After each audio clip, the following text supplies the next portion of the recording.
Good morning, all you lovely people out there. On a Friday that's just about clear blue sky here, although it is a bit chilly out there again. But yeah, let's get into this today. Now, I've been saying in videos and on the live streams that things are going to start speeding up now from the government. They realise they're on a losing run, especially with the polls. And boom, just like that, the digital ID is thrown on the table again. You know, the digital ID.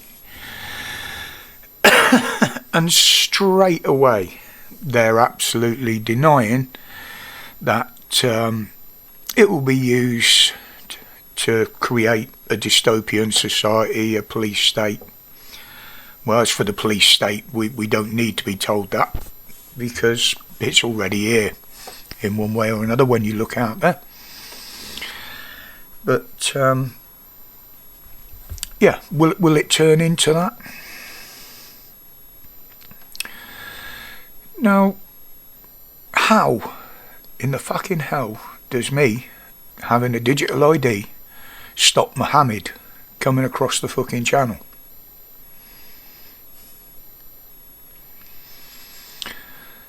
But they're saying it will be mandatory to have, although it won't be mandatory to use. Yeah. And it won't stop you accessing or using services, or, you know. No, it won't to start with.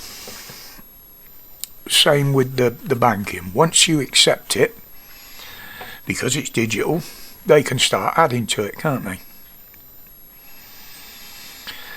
And eventually you will be forced to use it, because they'll just put things in your way to exclude you if you don't.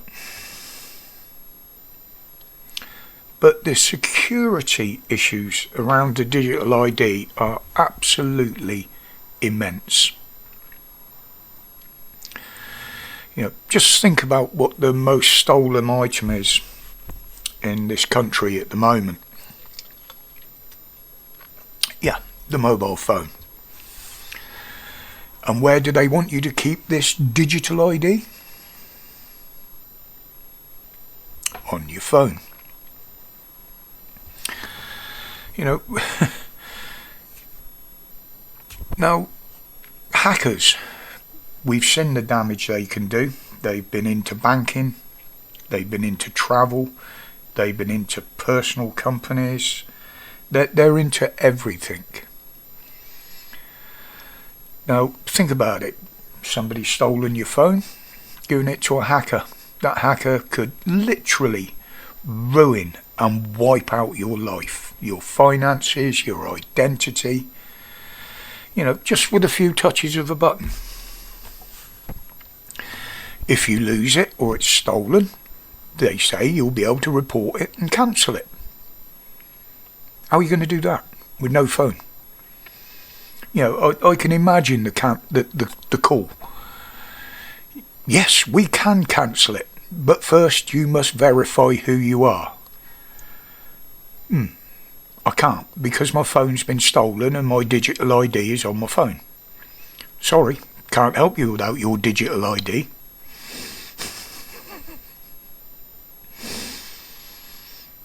Yeah, you know, how many times have people come across this online or even on the phone? It's ridiculous, and all it will lead to, as we've been saying, is a digital prison. So, no, this must be rejected at every cost, literally.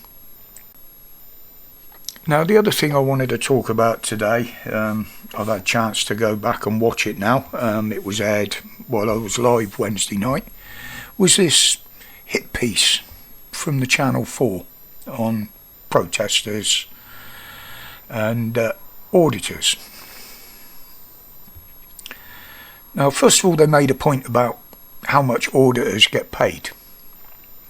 Well, I don't know exactly what they get paid per view. There's different levels, different advertising. I don't get a penny because I said right at the beginning when I started my channel, I will never ever monetize it, and I've never had enough views to make it even worthwhile. Well, bar one video, but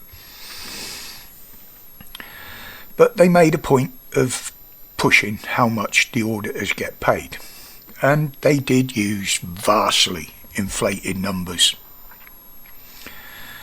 But the hypocrisy in that question alone, without even an answer, is off the scale.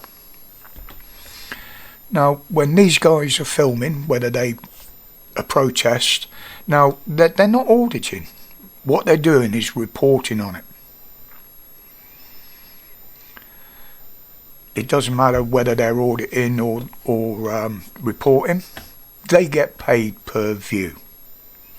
And this is what the reporter on Channel 4 kept banging on about. Unlike herself, who as a mainstream reporter gets paid whether anybody watches their shit or not. So see the hypocrisy in that? They get paid for what they do, but they're slating somebody else that's getting paid for doing exactly the same, just with a different opinion. Yeah, mainstream media, fuck you know.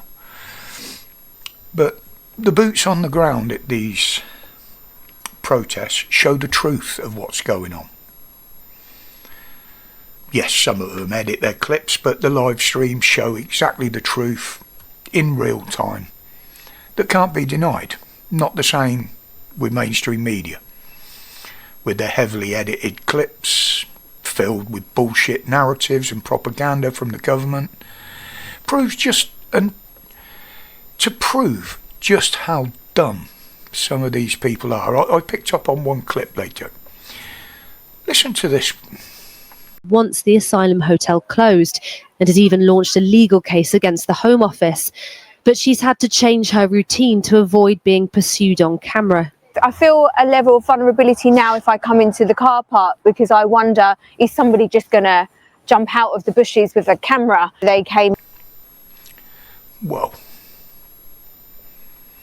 now this is a woman that works in the migrant hotel apparently.